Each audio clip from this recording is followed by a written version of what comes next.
descerá sobre ti o Espírito Santo, e o poder do Altíssimo te envolverá. Descerá sobre ti o Espírito Santo,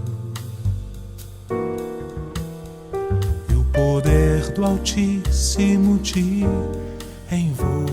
Com a graça e com a paz do nosso Senhor Jesus Cristo, eu quero saudar cada um dos irmãos queridos, dizer que temos saudade, eu e minha família, temos muita saudade dos irmãos, vontade de estar juntos, vontade de estar próximos e poder cultuar juntos novamente.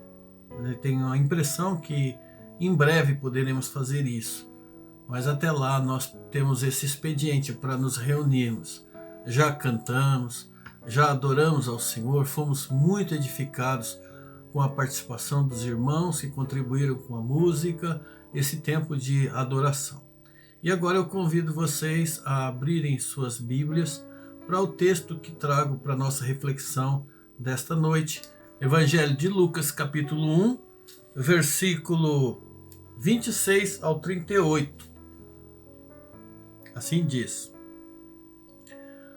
No 6º mês foi o anjo Gabriel enviado da parte de Deus a uma cidade da Galiléia chamada Nazaré, a uma virgem desposada de um homem da casa de Davi, cujo nome era José. A virgem se chamava-se Maria. Entrando o anjo onde ela estava, disse: Alegre-te muito, favorecida, o Senhor é contigo. Ela, porém, ao ouvir estas palavras, perturbou-se muito e ficou a pensar o que significaria esta saudação. Mas o anjo lhe disse: Maria, não temas, porque achaste graça diante de Deus. Eis que conceberás e darás à luz a um filho, a quem chamarás pelo nome de Jesus. Este será grande e será chamado Filho do Altíssimo.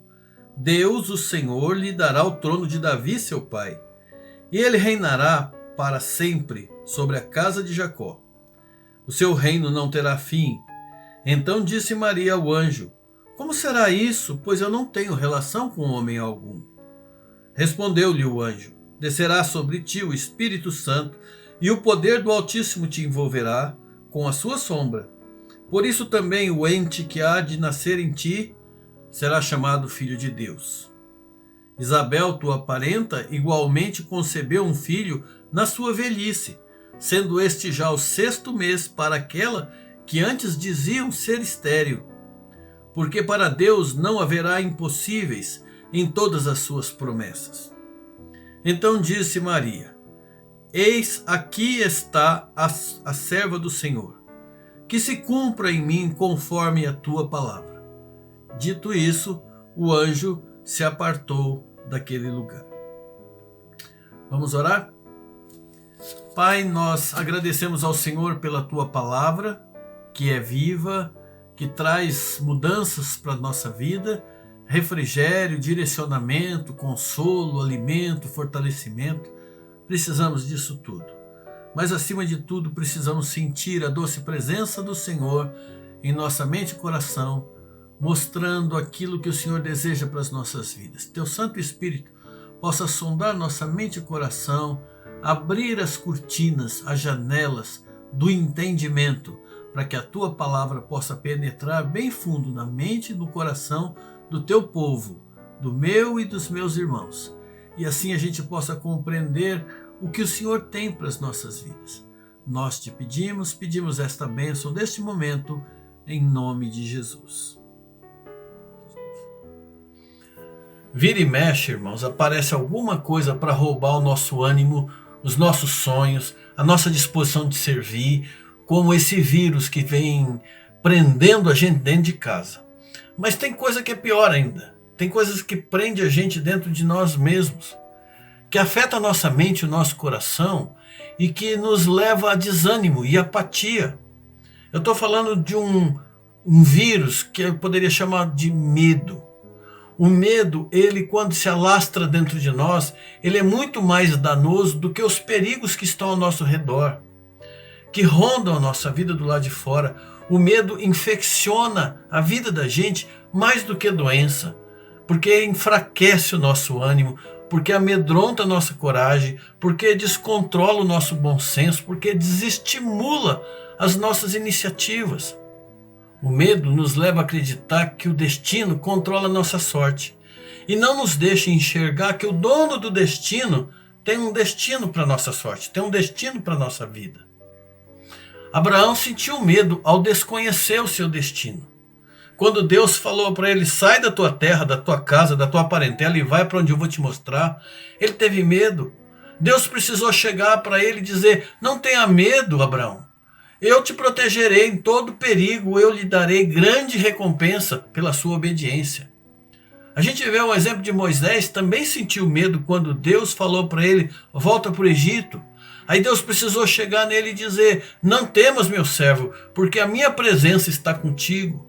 Quando Josué foi chamado para substituir Moisés, ele também teve medo.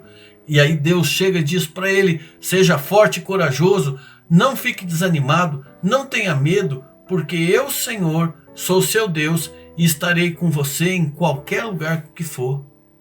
Jeremias ficou apavorado quando Deus chamou ele para ser profeta. E quase desmaiou de medo. Ele disse, Senhor, mas eu não passo de uma criança. E Deus teve que interferir e dizer para ele, não tenha medo de ninguém, de coisa alguma, porque eu vou estar com você, Jeremias. Vou proteger. Eu sou o Senhor que está falando com você. Meus irmãos, eu podia ficar aqui falando vários e vários exemplos de pessoas que foram chamadas por Deus e que tiveram medo e que Deus teve que interferir e dizer, não temas, eu vou estar com você, porque a Bíblia está repleta de exemplos. São 366, na verdade, e em cada uma das vezes Deus interferiu e repetiu a palavra, não tenha medo, porque eu vou estar com você. Então pensa no medo que José e Maria sentiram quando Deus chamou eles para esse desafio. Foi grande, ele teve que mandar um anjo para dizer para José, olha José, não tenha medo de receber essa mulher por sua esposa. Mandou o anjo dizer para Maria também, não tenha medo, o Senhor é contigo. O medo de fazer o que Deus nos chama para fazer é algo que nos apavora. Eu sinto medo de ser pastor, pensa que não? Eu só estou aqui servindo ao Senhor porque não depende de mim. Eu tenho medo porque eu sei que eu não tenho qualificação, então Deus é que dá. Ele disse, Aguinaldo, não tenha medo, eu vou estar com você. Mas a coisa que a gente deveria ter mais medo, isso sim a gente deveria ter medo, é ter que chegar diante de Deus e dizer, Senhor, eu não te obedeci porque eu estava com medo. Ou então, Senhor, eu não fiz do jeito que o Senhor mandou, eu fiz diferente da maneira que o Senhor mandou porque eu estava com medo. Aí sim a gente tem razão para ter medo. Inclusive a Bíblia fala que a primeira vez, quando fala sobre o medo, a gente vê um casal fugindo de Deus, porque eles tinham, pelas coisas que eles tinham feito, pelas coisas que eles tinham deixado de fazer. Deus chamou o homem e disse assim, onde você está? Ele respondeu, eu ouvi a sua voz no jardim, mas eu estava pelado, tive medo, aí saí correndo e me escondi. E olha uma coisa, irmãos, o Adão, a vergonha maior dele não era porque estava nu. A maior vergonha dele foi ter deixado de fazer o que ele sabia que Deus queria que ele fizesse. O que ele fez e o que ele deixou de fazer e como que Deus iria reagir foi o que trouxe vergonha para ele.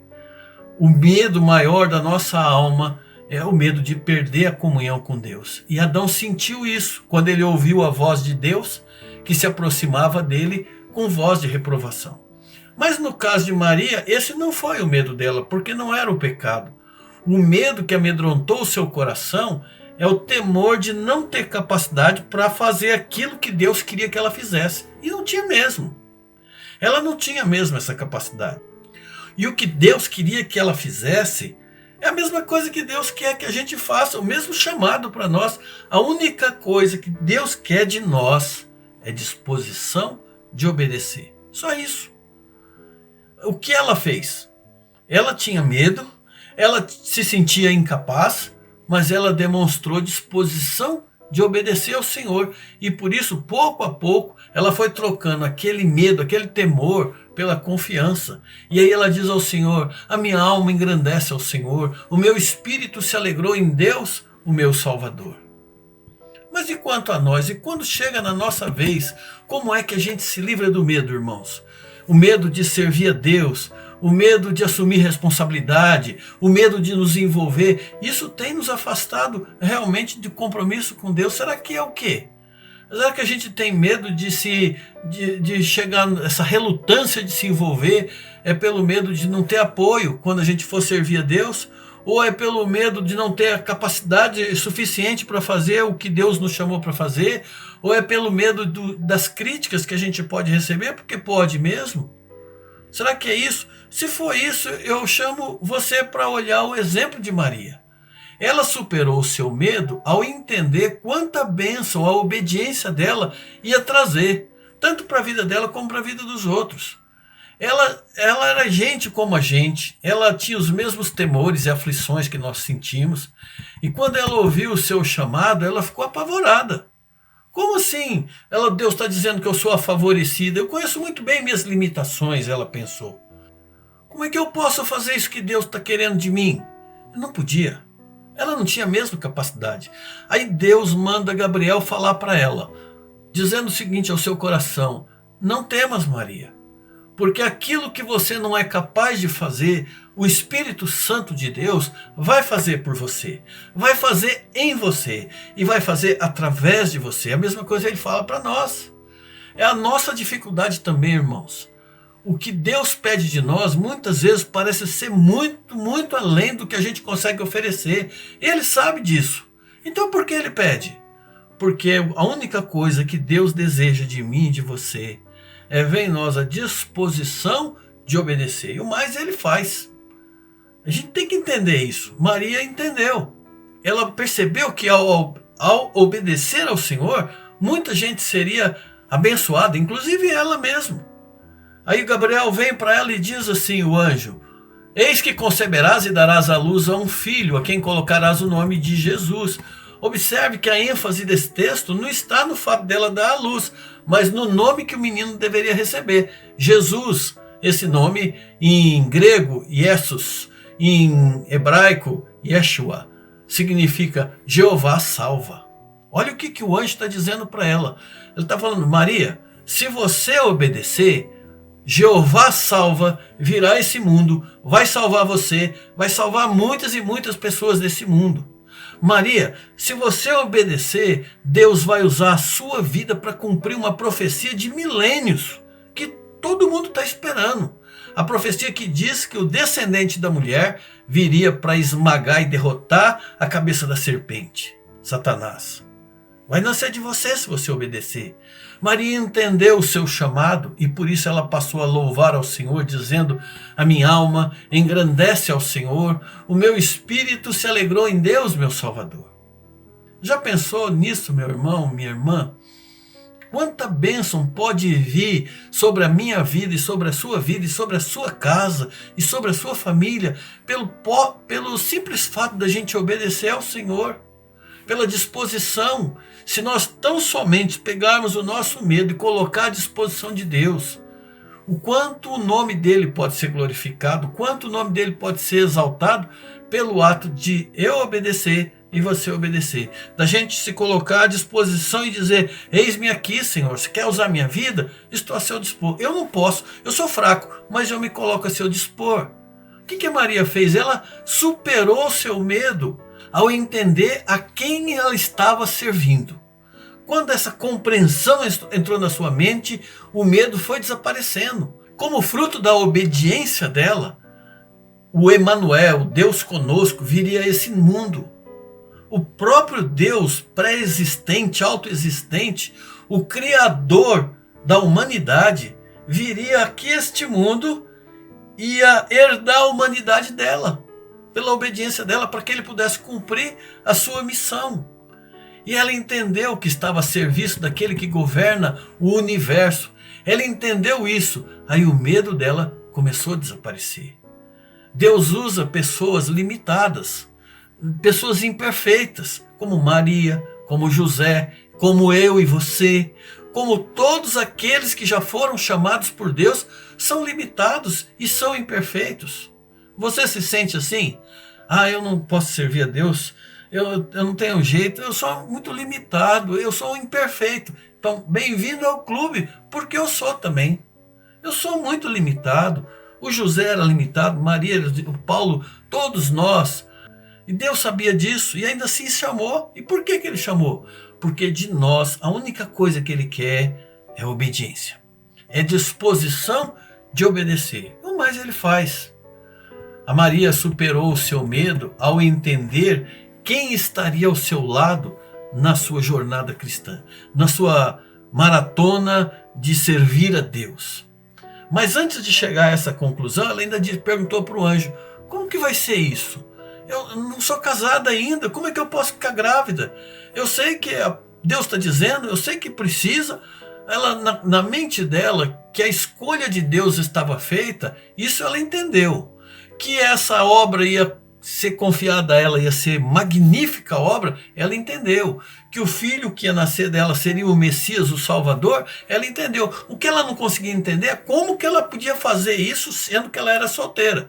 Ele estava dizendo: agora, a partir de agora, você vai conceber, você vai ter um bebê no seu ventre. Como que vai ser isso? Eu não deitei com homem nenhum.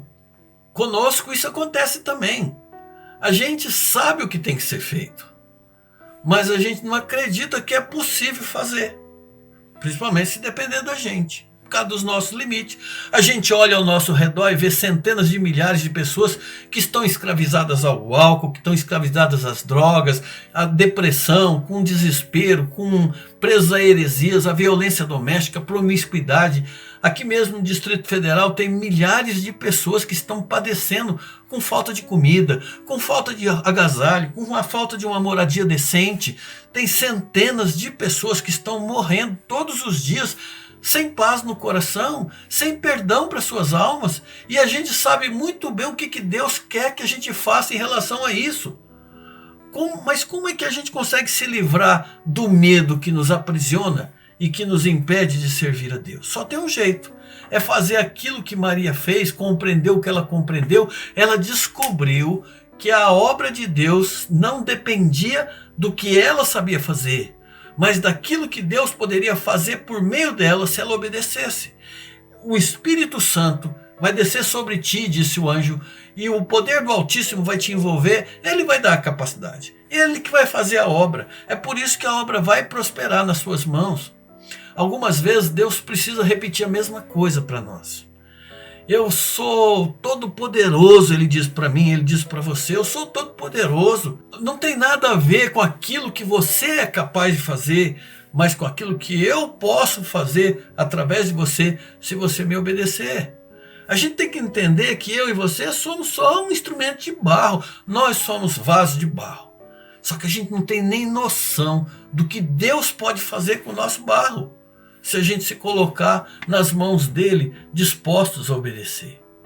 Maria se deu por satisfeita ao entender o que Deus estaria fazendo e que ele estaria ao seu lado. E ela disse: aqui está a serva do Senhor, cumpra-se em mim conforme a tua palavra. Você estaria disposto a falar a mesma coisa ao Senhor?